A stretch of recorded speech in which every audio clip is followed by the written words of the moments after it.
जी यहाँ उपस्थित हैं। साथ में हैं हमारे भारतीय जनता पार्टी के प्रदेश प्रवक्ता और बिलासपुर संभाग के सह प्रभारी श्री अनुराग सिंह देव जी। मैं प्रदेश महामंत्री श्री ओपी चौधरी जी से अनुरोध करूंगा कि कृपया पत्रकार वार्ता प्रारंभ करें। मैं सभी हमारे पत्रकार साथियों का बहुत बहुत स्वागत करता हूं और हम लोग पहले से ही थे, आप डिले होने का आरोप कृपया मत लगाइएगा। हम लोग पहले से थे, कॉल आ गया था उसी कारण से लेट हुआ और आप सभी का मैं बहुत बहुत स्वागत करता हूं। भूपेश बघेल की कांग्रेस की सरकार किस तरह से सभी जहां जहां उसको मौका मिल रहा है सब जगह से पैसा इकट्ठा करके गांधी परिवार को पहुंचाकर ही अपनी कुर्सी को जिंदा रख पाई है। ये बात छत्तीसगढ़ की जनता जनार्दन, हमारे सभी पत्रकार साथी, सभी लोग बहुत अच्छी तरह से जानते हैं।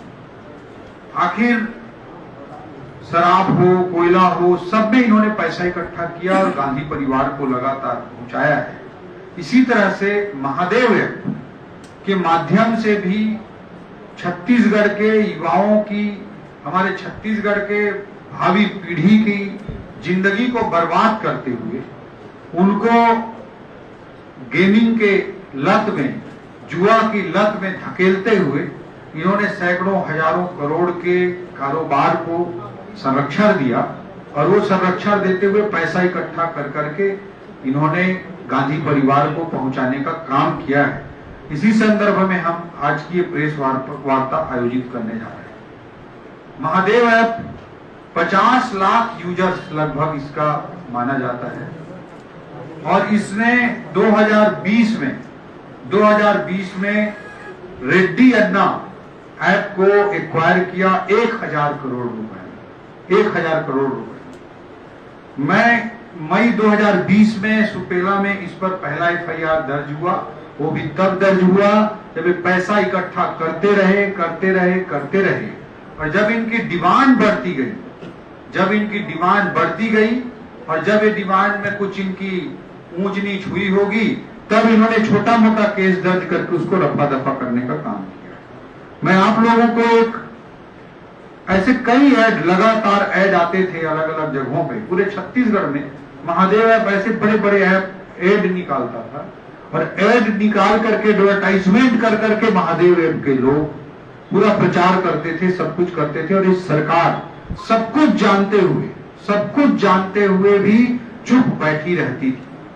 इसी संदर्भ में कुछ महत्वपूर्ण तथ्य मैं आपके सामने प्रस्तुत करना चाह रहा हूं। पहला, मैंने कहा कि महादेव ऐप ने, जिसमें 50 लाख यूजर्स थे, 50 लाख यूजर्स के लगभग उससे भी ज्यादा यूजर्स थे, इसने 2020 में 1000 करोड़ रुपए के रेड्डी अन्ना ऐप को एक्वायर किया है और इसमें मनी लॉन्ड्रिंग का जो केस है, जो IPC की जो धाराएं हैं वो तो है ही। ये किस तरह से ये ऐप संचालित होता था उसके संदर्भ में मैं कुछ बातें रखना चाहूंगा। युवाओं को बर्बाद करने के लिए एक ऑनलाइन ठगी के रैकेट को अंजाम दिया जा रहा था। हमारे छत्तीसगढ़ की आने वाली पीढ़ी को बर्बाद करने का काम इसके द्वारा किया जा रहा था। तीन पत्ती, पोकर, ताश के game, chess game, virtual cricket game, cricket, badminton, tennis, football पर आधारित सट्टे, गेमिंग, ये सबको वहां संचालित किया जा रहा था। और इस पूरे ये जो आप इस समय बहुत जो जांच हुई है, ये तो 2022 में मई 2022 में पहला FIR हुआ। कोई नहीं,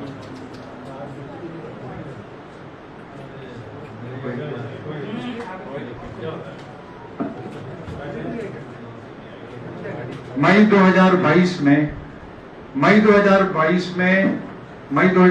में पहला FIR दर्ज हुआ और मई 2022 में पहला FIR दर्ज किया गया। मई 2022 में छत्तीसगढ़ सरकार ने FIR दर्ज नाम मात्र के लिए किया और इसका जो तार है, बाद में ED बार बार आरोप लगाते हैं कि मतलब हम पर जबरन कार्रवाई की जा रही है। ये कार्रवाई ऐसी कार्रवाई है जिसमें ईडी मनी लॉन्ड्रिंग के केस में इसलिए सामने आई है कि यहाँ की छत्तीसगढ़ की स्टेट पुलिस ने एफआईआर दर्ज किया है, उसके बाद उसका आगमन इस केस में हुआ है। इस बात को अच्छी तरह से समझना बहुत जरूरी है कि पहला एफआईआर छत्तीसगढ़ की पुलिस दर्ज करती है दबाव में आकर या जिस भी कारण से, लेकिन आपको ये जानना समझना बहुत जरूरी है कि छत्तीसगढ़ पुलिस के द्वारा जो एफआईआर दर्ज किया गया उसके आधार पर ईडी आई है और इसके तार जब ईडी आगे जांच करती है तो पता चलता है कि इसके तार दूसरे राज्यों के अलावा दुबई से जुड़ा हुआ है, एक अंतरराष्ट्रीय रैकेट के रूप में काम कर रहा था। इसके पीछे के चेहरों को पकड़ने की कोशिश छत्तीसगढ़ पुलिस ने कभी नहीं की। वो केवल डरा धमका के छोटा मोटा एफआईआर करके मोहरों तक कार्रवाई को रोक करके पैसा ऐंठने का काम यहाँ के पुलिस के माध्यम से कांग्रेस की सरकार, भूपेश बघेल की सरकार करती रही। इन्होंने कांग्रेस के संरक्षण में सब कुछ चलता रहा। इन्होंने नॉन बिलेबल धाराओं को बिलेबल धाराओं में कन्वर्ट कर दिया। खुद रक्षा की भक्षक बन गए थे, खुद सरकार के लोग ही ये काम को संरक्षण दे रहे थे।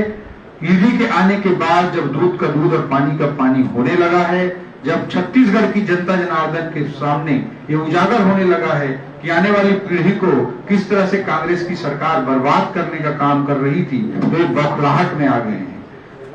इसमें यही कहना चाहूंगा कि सरकार का प्राधिकरण नहीं बल्कि अपराधी ही सरकार चला रहे थे, ये मैं कहना चाहूंगा।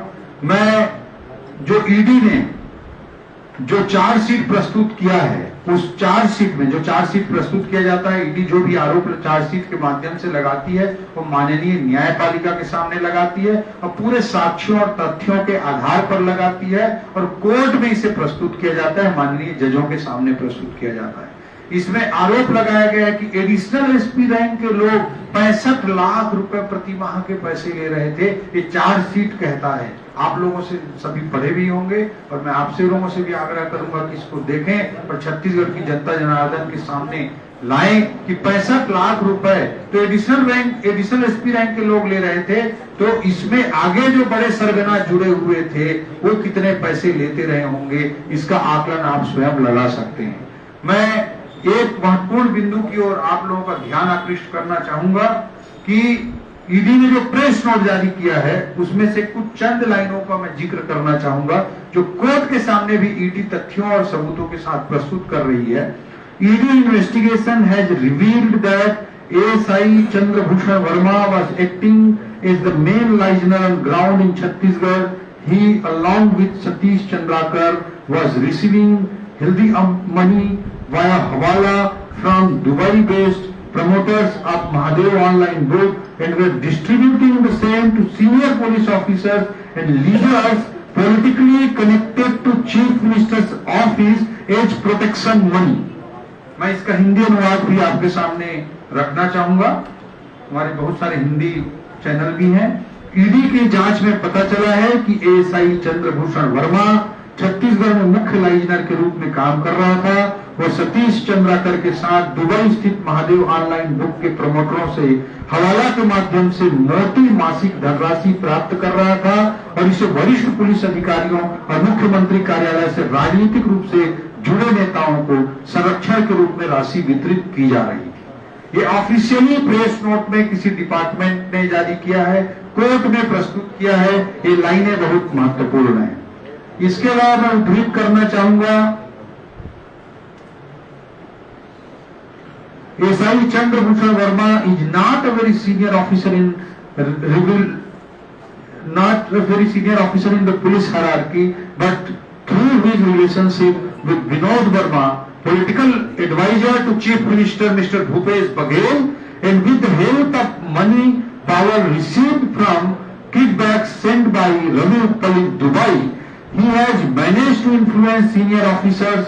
ASI Verma has admitted before ED that he was receiving and paying large monthly bribes to many power people. ASI Verma has admitted that the bribe payments were enhanced after some action was done by police in May 2022. मई 2022 में जो FIR दर्ज हुई उसके बाद और पैसा देने की प्रक्रिया को इसके द्वारा, इस एएसआई के द्वारा और बढ़ाया गया, ताकि उनको डराया धमकाया गया और पैसे इकट्ठे करने की प्रक्रिया को और गति दी गई। The bribes were enhanced to water down the cases, to include non-billable offences and to restrict prosecution up to local punters to prevent future action on their operations. Further, arrested accused have specifically named high-ranking officials connected to Chief Minister Office who have received hefty kickbacks on monthly regular basis. मैं हिंदी में भी इसे प्रस्तुत करना चाहूंगा। ED की जांच से साफ हुआ है कि हालांकि ASI Chandrabhushan Verma police hierarchy में बहुत वरिष्ठ अधिकारी नहीं था, लेकिन विनोद वर्मा, जो कि मुख्यमंत्री भूपेश बघेल के राजनीतिक सलाहकार हैं, के साथ अपने संबंधियों और रवि उत्पल द्वारा भेजे गए रिश्वत से प्राप्त धन की मदद से वह वरिष्ठ अधिकारियों को प्रभावित करने में कामयाब रहा। एएसआई वर्मा ने ईडी के सामने स्वीकार किया है कि वह कई शक्तिशाली लोगों को हर महीने बड़ी रिश्वत दे रहा था। एएसआई वर्मा ने स्वीकार किया है कि मई 2022 में पुलिस द्वारा की गई कुछ कार्रवाई के साथ रिश्वत का भुगतान बढ़ाया गया। मामलों को कम करने, जैसे जिसमें गैर जमानती अपराध को जमानती अपराध में बदलने जैसी चीजें भी शामिल हैं। अभियोजन को स्थानीय सट्टेबाजों तक सीमित करने, जो स्थानीय छोटे मोहरे थे उन्हीं तक रोक दिया जाए कार्रवाई को, और ऊपर के सरगना तक न पहुंचने दिया जाए, और भविष्य ये सब को करने के रिश्वत को बढ़ाया गया। आरोपियों ने ईडी को पूछताछ में बताया है कि मुख्यमंत्री कार्यालय से जुड़े उच्च पदस्थ अधिकारियों को मासिक और नियमित आधार पर भारी रिश्वत पहुंचाई गई। ये बात प्रेस नोट में और कोर्ट की चार्जशीट में स्वीकार किया गया है, जो कि बहुत गंभीर आरोप है, अत्यंत महत्वपूर्ण है। महादेव ऐप में, जैसा कि मैंने कहा, 50 लाख यूजर्स लगभग जुड़े हुए थे। इसने 2020 में 1000 करोड़ रुपए के रेड्डी अन्ना ऐप को एक्वायर किया। किस लेवल पे अमाउंट इकट्ठा कर रहे थे, इसको समझा जा सकता है। इसमें मनी लॉन्ड्रिंग का एस्पेक्ट या आईपीसी के धाराओं के अंतर्गत क्राइम का एस्पेक्ट तो है ही, उससे भी ज्यादा महत्वपूर्ण है कि दुबई एक मुस्लिम कंट्री है जहां गेमिंग प्रतिबंधित है। वहां पर इनका हेडक्वार्टर चलता था। दुबई में हेडक्वार्टर एक मुस्लिम कंट्री में चल रहा था, और इसमें डी कंपनी से भी लिंक होने की बातें कई सूत्रों के माध्यम से पता चल रही हैं। कई बातें सामने आ रही हैं, कई सूत्र बता रहे हैं कि डी कंपनी का भी इन्वॉल्वमेंट दुबई कनेक्शन के माध्यम से था। और यह भी कई अखबारों ने कई जगह उल्लेखित किया है कि प्रति माह डी कंपनी को करीब 100 करोड़ रुपए की राशि दी जाती थी। इस बात का उल्लेख बहुत सम्मानीय अखबारों ने भी कई जगह कोट किया है। इस तरह की बातें भी सामने आई हैं। इस पूरे प्रकरण में लगभग 20,000 अकाउंट खुले हुए थे। 50 लाख लोगों को इससे जोड़ा गया था, 20,000 अकाउंट जोड़े गए थे, 250 से अधिक सेल कंपनियां काम कर रही थी। ये सारा पूरा तंत्र, पूरा चैन किसी बड़े इंटरनेशनल माफिया के बिना संभव नहीं था। और जिस तरह से दुबई कनेक्शन सामने आया है और जिस तरह से बड़े इंटरनेशनल चैनल दिखाई दे रहा है, उससे टेरर फंडिंग की आशंकाओं से कोई इनकार नहीं कर सकता। भूपेश बघेल जी के लिए गांधी परिवार को पैसा पहुंचाने का काम हो सकता है, लेकिन इसके तार डी कंपनी से या इसके तार दुबई से एक बड़े इंटरनेशनल माफिया तंत्र से जुड़े होने की बातें सामने आ रही हैं। इस परिप्रेक्ष्य में मैं कहना चाहूंगा कि अगर ईडी ने अपने प्रेस नोट में, अपने चार्जशीट में स्पष्ट रूप से उल्लेख किया है, अखबारों के विज्ञापनों में महादेव आता रहा, तब पुलिस ने कुछ नहीं किया, कुछ चंद दिखाने भर के लिए कुछ एक दो एक्शन हल्का फुल्का किए, और उसमें भी ईडी के प्रेस नोट से, उसकी जांच से स्पष्ट होता है कि वो जैसे ही कार्रवाई कर करके पैसे को बढ़ाते गए, इस तरह का काम ये करते गए। और जिस तरह से मुख्यमंत्री कार्यालय के बड़े लोगों के, मुख्यमंत्री से जुड़े हुए लोगों की संलिप्तता सामने आई है, जिस तरह चार्जशीट में नाम आया है, जरा भी नैतिकता अगर बची हुई है तो मुख्यमंत्री भूपेश बघेल जी तत्काल उनको इस्तीफा दे देना चाहिए। और जिस तरह से डी कंपनी की दुबई के कनेक्शन से, डी कंपनी के कनेक्शन से और टेरर फंडिंग की आशंकाओं से इस पूरे प्रकरण से इनकार नहीं किया जा सकता। और आप इमेजिन करिए कि 50 लाख लोगों को इसमें ऑपरेट किया जा रहा था, तो कहा जा सकता है कि अनुमानित तौर पर कि प्रति माह 1000 करोड़ रुपए से अधिक का कारोबार इसमें हो रहा था इसके माध्यम से। और ये पूरा तंत्र संचालित हो रहा था, इसमें डी कंपनी, दुबई और टेरर फंडिंग की आशंकाएं हैं। इसलिए हम भारतीय जनता पार्टी की ओर से एनआईए जांच के लिए मुख्यमंत्री जी को पहल करने की मांग करते हैं। ये हमारे महत्वपूर्ण बिंदु हैं। मित्रों, किसी प्रकार का कोई भूपेश बघेल जी ने वहाँ पे ये दिल्ली में जो आरोप लगाया है कि भाजपा राजनीतिक गतिविधियों, चुनावी गतिविधियों को बाधा डालने के लिए उनका सीधा आरोप है कि राजनीतिक गतिविधियों को बाधित करने के लिए भाजपा।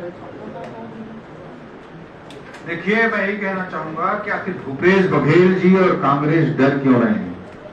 जब केंद्र में यूपीए की सरकार थी, तब हमारे उस समय के और आज के तो दुनिया के लोग सबसे लोकप्रिय नेता को घंटों बिठा करके ये पूछताछ करवाते थे। हमारे बड़े बड़े नेताओं को जेल में डालने तक का काम इन्होंने किया। भारतीय जनता पार्टी के लोगों ने तो कुछ नहीं किया। एक नोटिस राहुल गांधी जी को आ जाता है, पूरे देश में हल्ला मचाने लगते हैं। सब कुछ भारतीय जनता पार्टी के लोगों ने, जो भी वैधानिक कार्रवाई हुई उसका सामना किया। भारतीय जनता पार्टी कार्यकर्ता ने सड़क पे प्रदर्शन नहीं किया। और मैं पूछना चाहता हूं भूपेश बघेल जी से, कांग्रेस की सरकार से, भूपेश बघेल जी से, कि जब यूपीए की सरकार थी तो इन्हीं सीबीआई और ईडी और केंद्रीय एजेंसियों की जांच के आधार पर इन्हीं के मंत्री कभी टी राजा जेल में जाते थे, कभी कन्हई मोहन जी जेल में जाती थी, कभी लालू जेल में जाते थे। जब केंद्र में यूपीए की केंद्र में कांग्रेस की सरकार थी तब ये जेल में जाते थे। मैं भूपेश बघेल जी से और कांग्रेस से पूछना चाहता हूं, क्या उस समय ही नरेंद्र मोदी जी केंद्रीय एजेंसियों को हैंडल कर रहे थे?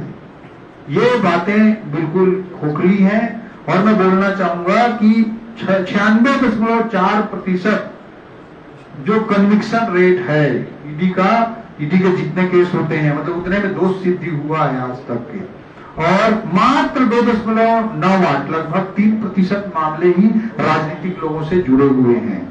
और उस बात से भी अलग मैं यही कहना चाहता हूं, जब यूपीए की सरकार थी, केंद्र की सरकार थी, इनके मंत्री टी राजा, कन्हई मोहन जी, लालू जैसे लोग लगातार हर महीने के महीने जेल जाते थे, उस समय केंद्रीय एजेंसियों की जांच के आधार पर। तो क्या उस समय मोदी जी उसको हैंडल कर रहे थे? बिल्कुल खोखली बात है। भूपेश बघेल जी ने कहा है कि केंद्र सरकार को इसमें जीएसटी चाहिए। कई ऐसे गेम हैं जिसमें जीएसटी की बात उन्होंने कही है, और खुद विनोद वर्मा ने भी ये आरोप लगाए कि जीएसटी ले रही है ऐसे एक पर। जब मुख्यमंत्री भूपेश बघेल जी की बुद्धि पर कई बार तरस आता है, बौखलाहट में उल जुलूल आरोप लगाते हैं। उनके प्रदेश में जहां मुख्यमंत्री के रूप में काम कर रहे हैं, वहां पर जब उनके प्रदेश में विज्ञापन छप रहा है, 50 लाख लोग जुड़ जा रहे हैं, 20,000 अकाउंट खुल जा रहा है, प्रति माह 1000 करोड़ से ऊपर के गेमिंग में, जुआ में हमारे छत्तीसगढ़ के युवा संलग्न हो गए, उसको देखने के बजाय आरोप प्रत्यारोप की राजनीति करते हैं, केवल तो पैसा इकट्ठा करके गांधी परिवार को पहुंचाना चाहते हैं। भूपेश बघेल ने ये कहा है कि केंद्र सरकार की नजर छत्तीसगढ़ के खदानों पर। देखिए, मैंने फिर से कहा, भूपेश बघेल जी की नजर गांधी परिवार के चरणों पर है, जिसके कारण छत्तीसगढ़ को एक जाम तारा बना करके भी पैसा इकट्ठा करके गांधी परिवार तक पैसा पहुंचाते हैं। उनकी नजर कहाँ है, छत्तीसगढ़ के लोग देखते हैं। ये भी कह रहे हैं कि आप लोग लड़ नहीं पा रहे हैं, यहाँ पे भाजपा लड़ नहीं पा रही है, और इस तरह से आईटी कलेक्टिव करके रखी है। ये खुद नारा लगाते होते थे लोग कि भूपेश है तो क्या क्या बोलते थे, भरोसा है। लेकिन आज साबित हो गया है कि भूपेश है तो भ्रष्टाचार है। और ये बात को केंद्र के कांग्रेस के इनके आला कमान के लोगों ने मान लिया है। इसीलिए उप मुख्यमंत्री बनाया जा रहा है, मोहन मरकाम जी को मंत्री बनाया जा रहा है। इनके किस तरह की स्थितियां हो रही हैं, भूपेश बघेल जी की खुद विश्वसनीयता खो गई है। उनके चेहरे की भावभंगिमा तो देखिए, आज सब समझ बॉडी लैंग्वेज देखिए। कांग्रेस एक तरफ कार्रवाई कर रही है चिटफंड कंपनियों के खिलाफ, जनता का पैसा वापस करा रहे हैं। दूसरी तरफ इस तरह महादेव केंद्र का जो इसका चल रहा है कारोबार पूरा आज विरोध करना का आरोप था कि जो महादेव केंद्र का कारोबार है ये भाजपा राज्य में शुरू हुआ है, हमारे राज्य में नहीं। हालांकि हम तो कार्रवाई कर रहे हैं। क्या बीजेपी एश्योर करेगी कि अगर वो सत्ता में आई तो महादेव केंद्र और उनके कारोबार के खिलाफ क्या बंद करवाएगी? 5 साल से कांग्रेस के लोग सरकार में हैं, उनको अभी तक विपक्ष की भाषा बोलने से बाज नहीं आ रहे हैं। आरोप प्रत्यारोप की राजनीति करना बंद करें, सरकार में हैं तो जिम्मेदारी निभाएं, और नहीं तो दिसंबर में तो भारतीय जनता पार्टी की सरकार शपथ लेने ही वाली है। हम अपनी जिम्मेदारी पूरी निष्ठा के साथ निभाएंगे। और और जहां तक चिट फंड कंपनियों की बात आपने कही, 1% भी लोगों का 1% राशि भी लौटाया नहीं गया है, केवल और केवल ढकोसलाबाजी किया गया है। आज इन्होंने अपने घोषणा पत्र में लिखा था कि हम चिट फंड कंपनियों का पैसा वापस करेंगे, लेकिन किसी का पैसा इन्होंने वापस नहीं किया है। 2023 में अभी जो चुनाव होंगे उसमें भी इसका भी जनता हिसाब मांगेगी। पैसा वापसी का मॉडल सारा मैं आदरणीय अनुराग भैया से बात करूंगा। कुछ बिंदु रखिए। एक विषय आ गया तो पैसा वापसी का वास्तविक मॉडल सारा है, इसको शिविर लगाकर माननीय गृह मंत्री जी के नेतृत्व में लोगों को किया। देखिए जितने घोटाले हुए हैं अभी तक, उसमें से एक ये बहुत बड़ा घोटाला एक सामने आया है। जैसा 50 लाख यूजर्स, अब आप सोच लीजिए यदि 1000 की राशि भी एक व्यक्ति एक गैम्बलिंग कर रहा होगा तो आप 50 लाख से उसको करें तो ये कितना प्रतिदिन इसमें अमाउंट लोगों का जा रहा होगा इसका अनुमान नहीं। और इसका शेयर जैसा माननीय ओपी चौधरी जी ने बताया कि एडिशनल एसपी सिर्फ 65 लाख दे रहा है और उसके ऊपर कई इंटेलिजेंस के, कई IPS और मुख्यमंत्री आवास के अधिकारी उसमें शामिल थे। उनकी राशि कितनी होगी इसका हम समझ नहीं। जहाँ तक ईडी की कार्रवाई की बात, इसको पॉलिटिकल कहा जा रहा है। छत्तीसगढ़ में एक FIR हुआ जैसा आपने सामने बताया, और ये ऑपरेट हो रहा था दुबई से।